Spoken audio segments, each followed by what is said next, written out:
I now want to dedicate the rest of this episode to a sensitive area that is seldom discussed transparently. And the reason I'm bringing it now is because there are published works and unpublished documents around this subject from 2007. And the subject I want to talk about is marriage and divorce amongst Salafi communities. But I'm not going to speak from an advisory capacity. I'm only going to refer to observations that were prevalent at the time, that preceded that time, and continue up to this day. Because Salafi communities, not only in the UK, we can look in North America as well, have a very bad reputation in the manner of the divorces, the family breakups, domestic abuse, and various ills that are there. And I hasten to add that while I'm speaking about Salafi communities, it's not only Salafi communities that are plagued by this. There are other communities and cultural communities that have far worse problems than what I'm discussing here. However, there are a number of success stories amongst Salafi communities that do not get mentioned, and I refer specifically to converts as I speak now. So, for example, I'm going to be looking at a book that was unpublished in which many of us were asked to contribute who were in plural marriage or had been in plural marriage, and it was written by a sister in the US, and it was entitled Candid Reflections on Polygyny from the Muslim Ummah. As I intimated, I was asked for a contribution, and I did, and I will read that contribution very shortly. But one of the things I'd like to highlight at this point now is the Salafi attitude and approach from the 90s and until now was and continues to be prescriptive. What do I mean by prescriptive? Looking at the text and saying it was a sunnah and therefore it should be done, and not looking at the essence of the practice of marriage and meeting a potential spouse, not looking at the nuances that are there, and as it refers to and relates to converts, without a community history within Islam, without that backdrop or traditional understanding, many mistakes have been made because we may revert to elements of pre-conversion, which is un-Islamic. We have no affinity or connection with Islamic etiquettes because we are not from within that. So that prescriptive attachment to Quran and Hadith and Sunnah, and the minimal maha is the best one, and our understanding, and the sister hears us churning Quran and Hadith and thinks that we're religious as a result of that, and we may see that the sister's wearing niqab and she just wants to stay in the home, and we think that that's the criteria and this is the perfect Muslimah, and it's very, very prescriptive, and that's problematic. And the adherence to the Hadith that only a few meetings are required, which the Hadith doesn't say that in actuality, but we take it as that. You know, we only need to meet a few times. We know nothing of the potential spouse that we want to marry. We don't take time. There's an urgency that's there. There's no support more widely from those who are experienced to say, take time, slow down. In that instance, I'm talking generally. There are other cases where, yes, that's taking place now that Salafi communities are more established, but it hasn't always been that way. There's also an idealistic and often unrealistic expectations regarding marriage. There's often impracticalities when considering marriage within that idealistic framework. And what has been done often, and it's not again specific to the Salafi community, but I have to speak concerning the Salafi community, knowledge is what is put forward as the basis of why marriage is taking place, when in actuality, that is just a covering for the very emotive elements that are underscoring that urgency with which many Salafis have pursued marriage. So it's basically emotional requirements that are being sought to be fulfilled above that of knowledge. However, knowledge is the shroud or the umbrella under which these marriages are conducted. Now, the final point is many of us sought and continue to seek scholarly advice. But we're not seeking that scholarly advice in the sense that our contexts, the reality that we're facing on the ground, is being addressed. So when speaking to the scholars, they're going to speak within their own context. They're going to speak from the experiences they see culturally and locally. And then we're transposing that into a Western context. And it often doesn't fit.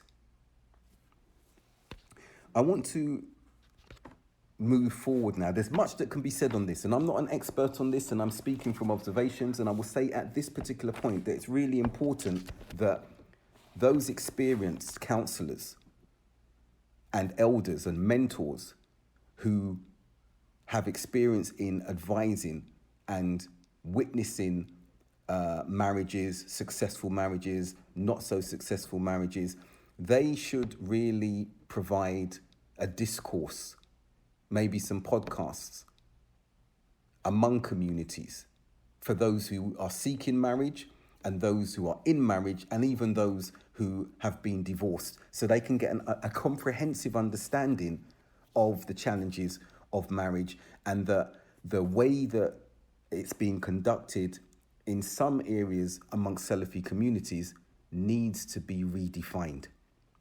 So I'm going to read some experiences of Muslim men. Now, there's a wealth of information from Muslim women, and I don't want to be patronizing and read that. And from this book that I'm reading, they're overwhelmingly positive. So I don't want to do that. I think that our sisters and the women are articulate enough to speak for themselves, and they may feel that there's been a selectivity if I choose particular excerpts from women's observations with plural marriage, first wife, second wives, and the like. I will touch upon now, as I read from these excerpts, on polygyny.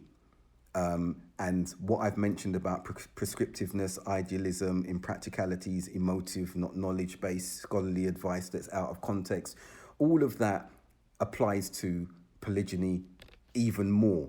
And again, one of the things regarding scholarly advice, many of the times, and I'm speaking from personal experience, when seeking advice from scholars, which often silences a partner, a first wife, or someone that you're going to get married to, or people who are detracting from marriage, everyone goes quiet because, oh, he got advice from a scholar. But one of the things we've got to consider as well, many of the scholars that we seek advice from, not only are they not within the context that we are living in, but many of them don't practice polygyny themselves. And if you know some of them and meet some of them, it's a desire that they have, or it's something they'd like to do, but their societal constructs do not allow it, even though they are from Arab or Muslim or Muslim lands. So moving on to the excerpts, and again, why I haven't referred to, I'm not going to refer to the women's perspective, is because it's better to hear women's voices articulating in this realm of marriage, because they have a lot to say, a lot of constructive things to say, and it's best that they represent in that instance. But I will refer to a very good book on research, PhD studies converted to a book, The Making of a Muslim Salafi Woman by Annabelle Inge. Chapter 6, Marriage Completes Half Your Religion, Sister, Salafi Matchmaking. And I would urge individuals to read that if they want to hear Muslim women's voices regarding the challenges of marriages and the pitfalls and the successes. I will now read from this book, Candid Reflections on Polygyny, and quote some excerpts from some men who are married in polygyny or were married. And one of them mentions here, quote, I married my second wife after 1 year of marriage to my first. I never consult my wives before marriage because women are very emotional and cannot mentally see their husbands with another woman, let alone having children with that woman. This shows that their relationship with regards to love is with her husbands and not Allah, which is a dangerous thing, close quote. I've quoted this because herein lies a problem. Because a number of Salafi men approach marriage and plural marriage, particularly with this view. And again, it's problematic and it's quite destructive to the marital home, the existing marital home, when it comes to plural marriage. And some may ask, from what perspective are you speaking? I'm speaking from a perspective of experience and an upward learning curve that spanned 20 years. Moving to the next quote from another individual who was in plural marriage. And I don't know these individuals, their names are not given. Quote, "It is from good manners for a brother to tell his existing wife or wives when he is planning on marrying another. But women almost always flip out. So more and more brothers are encouraging each other to get married first and then tell their wives. It may seem dishonest, but it's the route that brothers are being forced to take. It doesn't always work because the first wife usually ends up leaving and taking the kids. The brother then breaks down and divorces the second wife. This happened to me when I married my second wife, but I refused to divorce her. And in the end, my first wife came back, but it was not easy." Again, an element of dishonesty here in marrying and then telling the second wife, and many individuals, not many, but those who embark upon polygyny, plural marriage, do this. And it's causing a problem on how the Salafi communities are perceived. I'm aware in the US it's quite acute and the problems are adverse, but it's similar in the UK to a lesser extent. And another small excerpt I will give from another individual in plural marriage before reading my account, which is quite a long one. They gave me quite a lot of leeway to reproduce my account, and I will share it and reflect on aspects of idealism since that time. So this individual, quote, says, "A brother who intends to take on another wife needs to be very responsible and to stick to the situation no matter how difficult it gets. He needs to be honest. He needs to be a man and not a boy in terms of thinking. He has to have a sense of humour. He has to know how to deal with women with wisdom and not anger or aggression. And he definitely needs a sense of humour." Close quote. My account read more detailed, quoting, "When I embraced Islam, I had been with my partner for a number of years. Marrying again would enable me to understand how to love according to the deen and not from Jahiliyyah, pre-Islam. The latter often being a love based on shirk." And that is true in the element that coming to Islam with a partner that you've been with for a long time, that you're in love with, and knowing the depth of that love and not being able to discern the extent of that love, and are you committing shirk with that individual, or even other things that you love, for example. It can be a woman, it can be something else that you're in love with, music or whatever. Continuing with the quote, "Also, the Bosnian conflict was on, and being so near to it imbued in me the urgency to do something other than fight and give charity, some of which I was involved in. When I heard about the abuse of women and children, I thought I should go and marry a Bosnian sister and bring her back to my country so she could lead a better life, away from her war-torn country. Some of my friends highlighted the fact that there were sisters in our own country with children who were finding it difficult to get married due to the number of children they had, cultural issues, etc., and that marrying such a sister would be as rewarding. I therefore put the word out that I was looking for such a sister, not without any children, but those with children. I spoke with my existing wife, who understandably found it difficult at first, but wouldn't stand in my way. I didn't seek another wife because there was a deficiency in my existing marriage. I sought another wife due to the strength of my first marriage." Close quote. There's a lot more that was said here. And one of the things I mentioned was, quote, brothers need to really examine whether they're taking on a second, third or fourth wife is the best thing for them, their existing wife, children and the sisters they are thinking about marrying. They should ask themselves why they want to get married. They should also consider whether they are prepared for the consequences, i.e. the change in the relationship with their first wife, less time with their children from that first relationship, the possibility of the first wife wanting a divorce if she sees a deterioration in her relationship after he marries again, etc.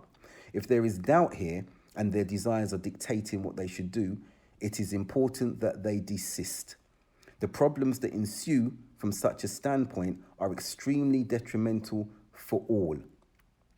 I mentioned some other things, one of them that men should not fall into the bravado of their colleagues encouraging them, because you get this a lot, especially from the individuals who are not married and they themselves are desiring a second, third or whatever wife, but they do not have the gusto or the ability at that time to do it. But they then transfer that desire, that willingness into that bravado with their colleagues, pushing him into the circumstances.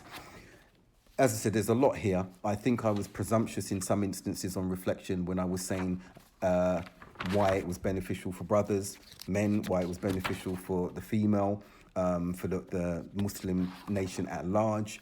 And there are a few pages here for where I discussed polygyny and marriage in general. And again, on reflecting upon my own words in this particular unpublished book, I still hold much of it to be accurate and true. However, I believe that, like a number of individuals, there was inexperience and idealism, despite the fact that I have been in that institution or was in that institution for approximately 20 years. I will conclude now by reading a very important interview or excerpts of an interview, and it's an apt conclusion to what I've discussed around elements of marriage and plural marriage. And I'm not speaking pro-plural marriage, polygyny, or anti-polygyny, but highlighting an affair and a situation, circumstances that affect the Salafi community within the wider Muslim community, and the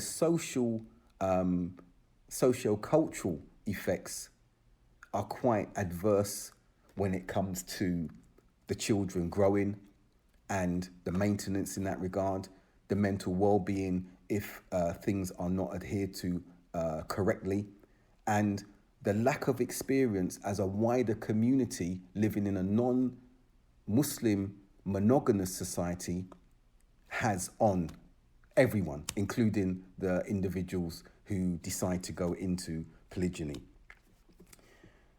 Also, I want to speak on a small matter of divorce. I don't mean small in itself as a subject, but I mean in the area where racism and prejudice is the undercurrent when particular couples from ethnic backgrounds or mixed cultural relationships end up coming before Sharia courts or coming before mosque leaders. And it's unfortunate that where there are Asian couples, South Asian couples involved, and this is from experience, witnessing it myself, the Sharia communities and their councils, the Sharia councils and the Asian communities will do whatever is possible to preserve that couple of the same ethnicity, of the same background. However, if it's a mixed couple and one happens to be from the South Asian community, particularly if it's a woman, and the husband is African Caribbean, then we see very little effort when comparing to couples of the same background to maintain, preserve, encourage that couple to stay together.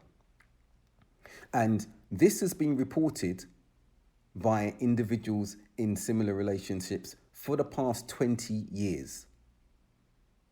And again, that points to an underlying prejudice and frowning upon these mixed cultural relationships.